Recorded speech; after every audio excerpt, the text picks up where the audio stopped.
welcome to another episode of Confidence and Creativity. I'm so excited to have joining us today Alisha Robertson. Alisha is an author, business coach, and founder of the Purpose to Service Academy, a membership community and accelerator program for coaches and service-based entrepreneurs who are ready to launch their signature offer and serve their clients with less stress and more intention.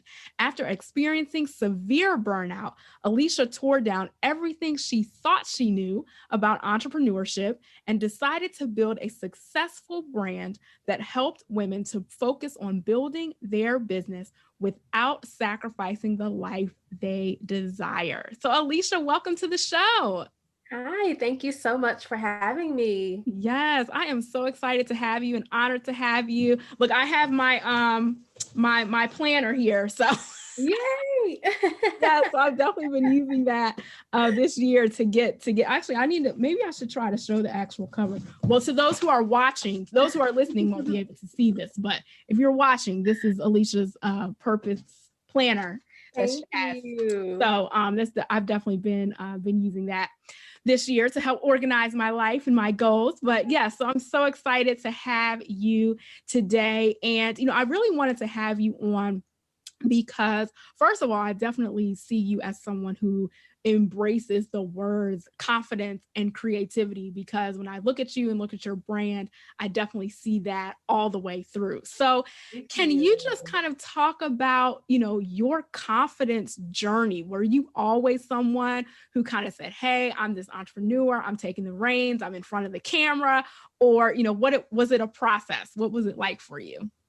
So it was definitely a process, and honestly, it's still an ongoing process. So it's something I've really been actively working on over the past year. So to hear you say that you see that within me, that says a lot. Like therapy is working.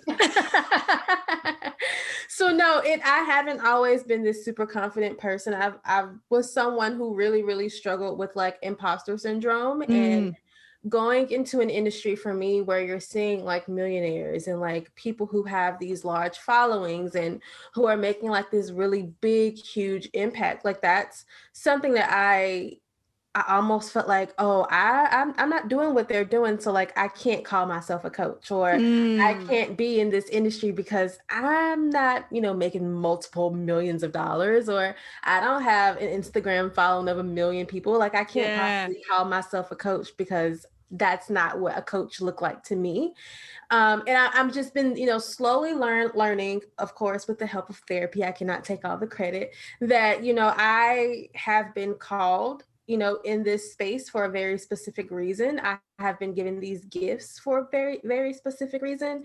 And regardless of what I think that I quote unquote should look like, as a coach, or have as a coach, that I can still be confident in knowing that I'm doing what I'm supposed to be doing and I'm doing what I'm called to be doing. And, even if I'm impacting 100 women versus thousands of women, I'm still making an impact. And that's one of the things I try to focus on every single day is, okay, how can I take what I have now and use my gifts in this moment instead of waiting to be perfect or waiting to have it all together to impact somebody today. So that's kind of how I kind of focus in on the confidence. If I can change this one person's life today or help them in some capacity, then I've done my job. So yeah, it hasn't been easy though. No, that's excellent. So talk a little bit more about that. What have been kind of some hurdles either that you've experienced or, that you've seen other service providers experience just from that confidence standpoint? Yeah, I think a lot of us, when we see all of these incredible people who, have been doing this for years on years on years, we think, okay, I need to keep up with what they have going on. And that's one of the big reasons why I hit burnout a few years ago, is because I was like, okay, I need to work my butt off. I need to take all these clients, regardless of if they are my dream clients. I need to try all of these marketing strategies so that I can keep up with what these people are doing. And I got so deep into it that I didn't even realize that their idea of success and my idea of success may be completely different. So I'm Good. chasing someone else's like dream when I should be focusing on like my own paper. Yes. And then also too within that, it's like these people probably have teams and like other people helping them out in their business. So of course they can keep up that big momentum and try all Yes. these things because they're not the only ones doing it. Right. And I spent so much time like hustling and just burning myself into the ground, really just trying to keep up with what I thought would make me look like a quote unquote successful coach, Mm-hmm, that mm-hmm. my body was like, oh, okay, if you're not going to have a seat, I'm going to make you have a seat. And like, Mm, I really got to the point where I just could not get up. And yeah. that's one of the big things. And the reason why I do what I do now is because I don't want other women specifically to feel like they have to hustle, 24/7, and they have to, try all of these different marketing strategies that may not even align with their brand or align with maybe their morals or what they believe in their business in order to be successful. Like I truly Yeah. believe that you have the rights to define success on your own terms. If that means making $1 million, great. If that means just making enough to pay for your child's daycare, then that's okay too. But really defining what that looks like for you and then setting that strategy up to help you to achieve that. And I think for me, it really hit my confidence because it was like, oh, you're doing all these things and you can't keep up, then you're obviously not a good coach. Or, you don't have, 10 BMWs in the driveway, and I'm being dramatic, of course. Right. No, I get it. But, you're obviously not a good coach. And I think I let that really tear me down in a Yeah. sense. And instead of looking at the impact I was making, instead of looking at the results that my clients were getting, I was way too focused on what other people may or may not have thought about me. Mm, To the point where I was like, I don't really want to do this anymore. wow. Yeah. And it was just a whole just season of I needed to start over in order Yeah. to like truly build back what my original goal was or like my original dream was, because I had gotten so far deep into someone else's idea of success that Mm-hmm. I was a hot mess. Yeah, yeah. No, that's real. And I really appreciate you sharing that. Mhm, And something else that I really wanted to talk about mhm, is just your confidence to pivot. Because, of course, now in this season, this extended quarantine season, mhm, extended pandemic season, that is the word of the year, right? mhm, But what I really admire about your journey is that you didn't let that burnout or that frustration, you didn't say, okay, I'm going to stop and shut down everything. mhm. And you have had a few pivots throughout your journey since you started and made one recently. So, can you talk a little bit about that and saying, even people who might be listening that are, whether they're in entrepreneurship or even career, family, just making those distinctions and saying, okay, am I supposed to be doing this right now? Do I need to stop or do I need to pivot? So what is that process like as far as decision making? Yeah.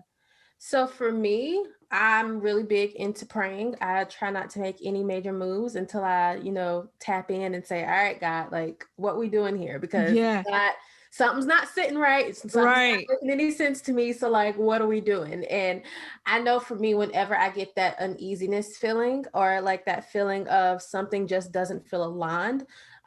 Also when what I'm doing almost feels forced, I Mm, know, okay, Alisha, either you need to go take a break or something is about to change and like you need to be ready to like pivot once you figure that out. And yeah. the first pivot I made was when I hit burnout.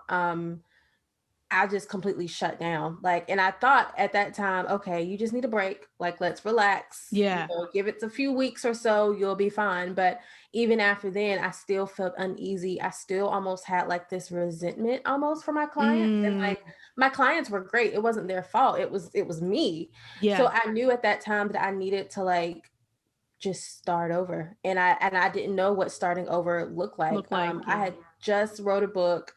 I had the podcast, but the podcast was really just about promoting the book. Like there was no end game, really no end game to it. That was like my marketing thing to promote the book. Yeah. And I was like, okay, I need to figure this out. So I just took the sales page off my website for my coaching services. I wrapped up with my other coaching clients. And I was like, okay, what can I do with this brand, which was living over existing at the time? And I just took a while to just throw some ideas at the wall and just to see like what would stick. And Mm-hmm. of course, because timing is never on our side, I end up pregnant. So I'm like, okay, Wow. let me like really have a seat and like figure out all of this, because what's better than during a career shift than finding out you're having a new child. So, Right. so yeah, I do feel like that was supposed to happen the way it did. Yeah. Well, the relationship was good. So that's always a plus, right? Yeah, I had a little married extra time on my married life hands. was good. Married life was going Yeah. well. I had a little extra time on my hands. Yeah. So, and I do feel like it all happened the way it should, because had I been hustling like I was and like just working myself to the bone, like that mixed with like getting ready to have a child would not have mixed. Like that would have been a mess for me to like sort out and like figure out. And I didn't know she's my first child. I didn't know Yeah. like what that would look like with running a business. So there was no way that would have been sustainable while also having a newborn. Like Right. I would have had to stop eventually. So like I'm thankful everything happened the way it did. Yeah. But for me, like I said, I always just felt like this shift is about to come, and I prayed through it, and I blame me being just like, type A type of person, but I love a good list. So I'm always writing down like, okay, what are the pros and cons of this? And living over existing went through a bunch of different transitions before I finally like settled on it being a membership community. Yeah. And still today still has like the same purpose. So I was always big on, okay, I'm not going to let any other woman who is a coach or any type of service provider, or back then any type of business owner really, to experience the same type of burnout that I hit. Like if I can avoid that, I'm going to help you. And I'm really big on building your business with intention, meaning building your business around the life that you desire. A lot of people, when they start their businesses, it's like, okay, I don't have to go out anymore. I'm going to hold myself up in this office. I'm going to sit here and I'm going to work 24/7. And while I do believe that there are seasons that require more of you in your business, I don't believe that you should have to completely isolate the world around you in order to Right. be successful. And that's the place where I kind of found myself in. Yeah. So that was my first shift. Cut me off if I'm being too No, long. you're fine. Okay. This is good. But few months ago, so we're recording this in February, back in, I will say, October of 2020, I started feeling that feeling again. It's like, okay, Alisha, something isn't aligning, something doesn't feel right. So I'm like, okay, let me just gonna go back and just figure out what is missing here. And back then, Living Over Existing was a membership community basically for any woman entrepreneur who wanted to learn more about building a business with intention. Like you didn't have to have a business built just yet. You could pretty much be in any like industry or field. And I kept feeling this tug of like, okay, narrow down, niche down some more, pare down some more. And I was like, what? No, I'm good. And then I felt like God was like, okay, then take your own advice. And I'm like, oh, okay, you got me right there. I'm always telling people, other like, people. yeah, like niche down, like Yeah. it's specific on one person and have that one problem you want to solve and that one offer. And like, I think my businesses have never really started with a plan, which is sad to say. They've always just kind of stumbled and just so happened. Yeah, sometimes that happens. A Yeah, lot of times that happens. A lot of times that happens. And that's definitely been my journey. So for like Living Over Existing, I literally was building as I was figuring things out. So definitely a couple things kind of slipped through the cracks there. So I went back through like really, really old blog posts from like my very first days of like blogging and coaching way back in like 2014, 2015. And like one of the things that was like a reoccurring theme was, okay, you're talking a lot about service-based entrepreneurs. And like I had a whole course called Purpose to Service back then that I had created for service-based entrepreneurs. And it never really clicked to me like, that was like your lane. Like that's like what you were really thriving in back then. And I thought about it. right when I started, following more people and consuming more content and, started feeling like I had to chase someone else's idea of success, I kind of let that goal or that niche kind of fade away. And I realized that I had really just gotten off of track of like who I wanted to serve and like why I wanted to serve them. So I made the decision back in October, I believe, to really just restructure a lot of things like within my business as far as like who I was targeting.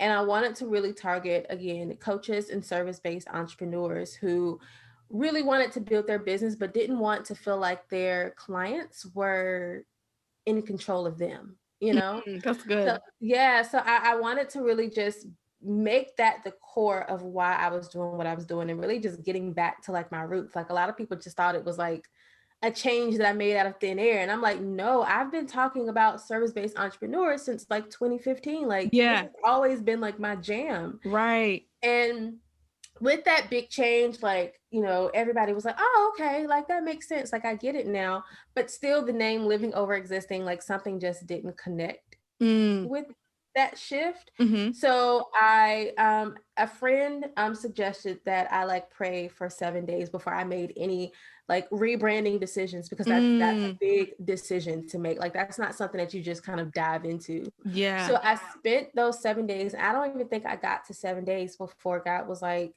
it's time for you to like shift that. Like living over existing was great for the book that you wrote, Yeah. but you're going into like a new season now, and you really need to shift what it is that you are wanting to like focus on. And another thing that was brought up was I was planning for the moment, like what I wanted to happen in this moment. And God was like, no, think bigger, like dream bigger. Like, what does your 60-year-old self want to do? And I was like, I want to write books. Like, I love writing. I love coaching, but I don't know. Writing is like what I imagine 60-year-old me doing. Like, Wow. yeah. So he's like, you need to be, what you're building now needs to, be reflective of what you want in the future. That's So good. I decided to completely rebrand living over existing, which for me looked like relaunching my personal website, so AlishaRobertson.com, and then also completely rebranding my community, and now it's an accelerator arm on it as well, to the Purpose to Service Academy. So I know that was a story, but Yeah, no, that's good. I do feel like, every step that I've kind of taken in my business has been a lot of like divine intervention, but also to like push myself and push me out of my comfort zone, but not in a way that's like, oh, you need to keep up with the Joneses. Like, how can I challenge myself and challenge what I want in my business, but not in a way where I'm just, again, competing with someone else. Yes, yes. No, I think that is such an amazing story. I'm really glad that you shared that process, because I think really what I'm hearing is the confidence is built and is sustained by you going back to your value system, what you want, what you desire, and what success looks like for you. Because I think sometimes when we're going after someone else's idea of success, we might not even realize it in the moment, but that could be where the lack of confidence comes from, because we're kind of uneasy and shaky because it's not really what we want anyway, and so we can't really show up fully as that, or we may be showing up as that, but it's not aligning with the way that we want our life to be, so we don't feel like it's in sync. And so I think that is so key, to have those step backs, pauses, prayer time, all of that, to really align and check in with yourself. So I think, and I just love the fact that you just didn't stop, because a lot of times that's a temptation too, and is to just say, okay, I'm just going to stop. I'm going to shut everything down. I don't know what I'm doing. I'm not good at this, and kind of go down that spiral. Right. But you were able to continue to move forward and pivot and adjust.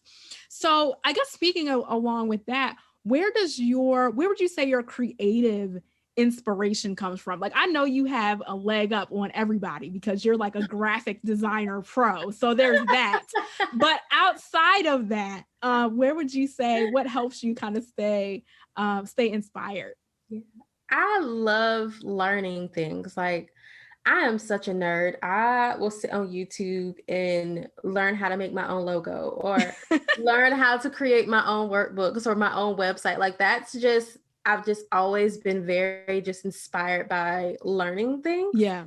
And I think at the beginning of like my entrepreneurial journey, it was like you're learning to survive because I couldn't afford to It's pay real. anybody else. Yeah. But I think from that, it just kind of turned into, okay, I can like sit here and not feel like I'm being bothered by anyone. I can sit here and watch this little YouTube video and like play around in Photoshop. And it's almost become like very therapeutic to me. Oh, Like, wow. yeah, like it's weird, but I really do like love just learning and trying out new things. Yeah. And I think that's really like my really like my biggest inspiration when it comes to like creativity. It's like almost like let me challenge myself a little bit to Hmm. see if I can learn this new thing. And then once I'm like, oh, okay, well, it doesn't seem that hard. By then I'm like 100% invested in it and I have to finish it. So it's really just that learning piece, I think, that really piques my interest.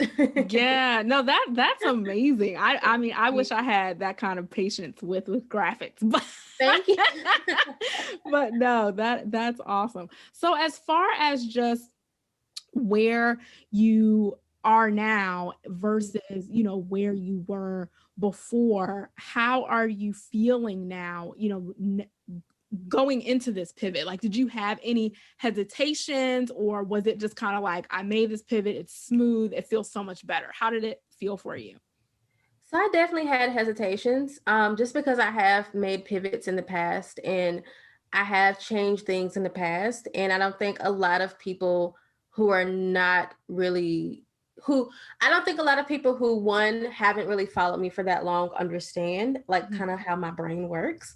And then two, a lot of people who may be new into entrepreneurship, I think they think, oh, well, however you start is how you keep moving. You only keep getting better. I don't think enough people talk about the pitfalls and the ups and downs and the changes and the pivots that happen while you're an entrepreneur. So Yes. I was really hesitant to make the changes because I'm like, I don't want anybody to think I'm just wishy-washy, or Yeah. I don't want anyone to kind of question my practice as a coach because I've made changes in my business. But I've always been very vocal that I would rather you make a pivot than to stay stagnant. And like that has Mm, always been my thing. I am not going to stay in a place where I can't grow or don't feel like it's going to help me to achieve my ultimate goal. Like I would rather you look at me like I'm crazy than for me to sit here and stay stagnant, this entire time and not do anything. So definitely, like I think that's normal to have hesitations, but when I tell you everything has just been flowing so easily for me. Like once I made that decision, content became easier to create. I was talking to you before we started recording that I've been getting like press opportunities all of a sudden for yes. like podcasts. And I'm like, that was my goal. And haven't even had to pitch myself yet. I haven't even started Wow. yet. So everything has just been feeling like it's flowing. I feel more like me. And I Yeah. think that's one of the reasons why I love building a personal brand so much, is because I can talk about, you getting yourself together in your business all day. And then tomorrow I can show a picture of my cute kid and Right. like, it makes sense because this is me. Like this, I can be myself. And Yeah. I've been getting into like the reels on Instagram, and someone was like, I love how, you make it seem so natural. And I'm like, well, Mm. one, it's not natural for me because I think it's a weird concept. But I said, I really, I don't want to do anything where I can't be myself. So if I can't get on here Good. and be goofy and silly and share my favorite rap songs, like, then I don't want to do it. And I feel like Yeah. that's the privilege of having like a personal brand that like allows me to be goofy and silly and like show my like normal side. Like this is the same me that you get in our coaching sessions is the same me I am in real life. So Yeah.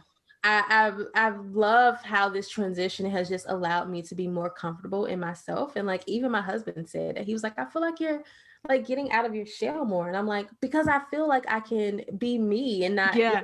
hiding behind a brand anymore. Like I feel like I can be myself. So I love this change. It's scary going into it, and I feel like anybody who is in the midst of taking a pivot can say that it's definitely scary taking Yeah. a leap, but once you're on the other side of that leap, it's like, oh, okay, this makes sense now. Like, I'm fine. Like, I'm That's good. good. And like, Yeah. that's exactly how I felt like, okay, this was scary, but all of a sudden everything just clicked. Yeah. Yeah. Mhm. No, that's awesome. That is a great journey. And I'm so glad that it is going well for you. So as far as just navigating this whole pandemic, right? Mhm. And how has that been as far as just keeping a winning mindset or keeping a hopeful mindset in the midst of everything that's going on? What are some tools and that have helped you to do that? Yeah. Who therapy? Yeah. I am an advocate, y'all. I am an advocate Yes, for therapy. Look, it works. it does. It It definitely does. works. So that just having someone who I feel like I can talk to about this whole pandemic that is happening, still happening, Lord, that is Yeah. still happening, and having someone to just listen and not necessarily like, okay, well, you need to do this in your business and you need to do that in your business, which I love. And I love, having people that I can go to for that. But Yes. having someone who is just going to sit there and listen to me, like, just complain. It's like, I didn't know how much I needed that. That's So, real.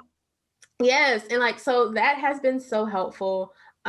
Taking care of myself has been Yeah. really helpful. So every single morning I work out, I journal, I like dedicate that first part of the day to myself and like just Good. going through like my devotional and taking care of me. Yeah. That was something that I didn't realized I needed more of until this pandemic hit. Like I keep telling my friends, I really do feel like this pandemic is showing a lot of us the areas of our life where we needed more help or like where we Yes. needed to focus more on. And like as soon as this pandemic hit, it was like, oh girl, you don't take care of yourself enough. Yeah. So No, now, I agree because it's like when you're running around, mhm, so much, doing so many things on the mhm, road, going from place to place. A mhm, lot of times you can neglect yourself and not even realize you're neglecting yourself because you don't have time to stop and think about it. Right. mhm, So mhm, now we're kind of in this that we're in this space where it's just like, oh, I don't have my usual options or usual, busyness, at least from mhm, a, public gathering standpoint. So, mhm. it definitely gave us a lot more time, I think, to really, well, really, we couldn't run away from some things. Yeah, I'll say, at least for me, like yeah. That's there's a lot of things. exactly. It's like, oh, I guess I have to deal with that now, or I guess that's a thing. So yeah, Mhm. No, that's exactly what it is. It was like it really just like showed you, okay, wow, I really don't like sitting at home. Like, let right. me figure out why I can't sit with myself. That's real. Yeah, Very, very real. yeah. I was Yeah, gonna say, just taking care of myself has just been huge for yeah, me getting through this. And then thankfully, I run the type of business where I didn't have to make, too many like shifts and pivots. But I think just talking with like my clients and just reassuring them that things were going to be okay, I yeah. think was just a huge piece of like how I've been doing business in this because everything has been so uncertain. And a lot of us, most of us have never lived through something like this. So Right. I think people were just looking for that community and just reassurance of okay, I can keep doing this. So Yes. being able to have that poured into me, but also pouring that into like my clients has been really helpful. Yes. Yeah. And that's a great point too, making sure that you're full so that you Mhm. can give to other people. Cause that is you can't serve other people if you're empty. So at Yeah, least not without being burned out. exactly. Exactly. Yes, yes, yes. Well, Alicia, this has been such an amazing conversation. I have just learned so much from you, and I definitely will continue to follow you on your journey. So, can you just let everyone know who's listening and watching where they can follow you and what's coming up next for you?